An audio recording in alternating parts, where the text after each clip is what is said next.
My name's Charlene, short, and I work as an editor, predominantly in TV drama. And before that, I've been assistant. I was assistant for about 12 years. Just making my break.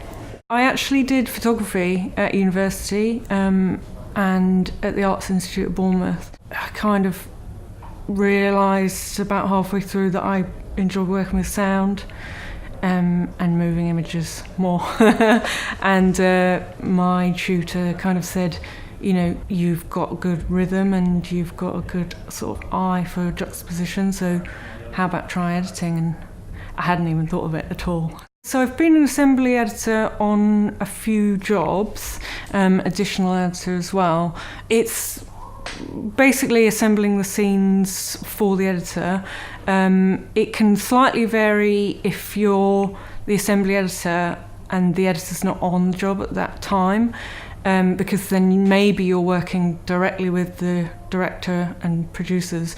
But you can also be an assembly editor when the editor is on board, so you're probably working with them and maybe they've got too much footage to deal with, or they just need an extra pair of hands, and so you can kind of divvy up the scenes. Qualities to make a really good editor: you do need to be technically minded, because you are you do have tools in front of you, and there's a lot you can do with those tools if you understand them. You need to be creative, because you are telling a story and you've got images and sound, and you need to sculpt that into engaging and cohesive story.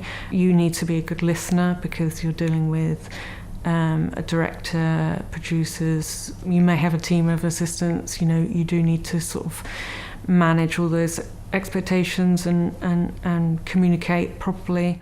With the assistant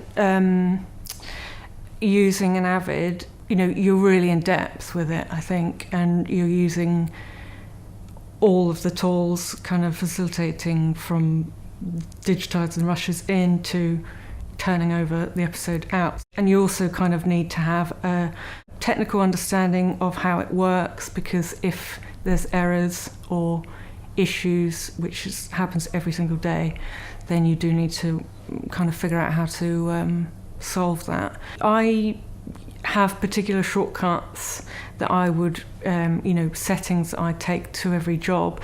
It's not particularly extensive. As an assistant, I think auto-sync is something that you can just press a button. You're doing that every day with dailies, so that's really useful. I do think that Avid just has that language that you understand as an assistant, as an editor. I have used other software and it's just not as intuitive. I worked on a show a few years ago. It's called Fortitude, and it was series 1 of that. And I think that was the biggest kind of learning curve for me.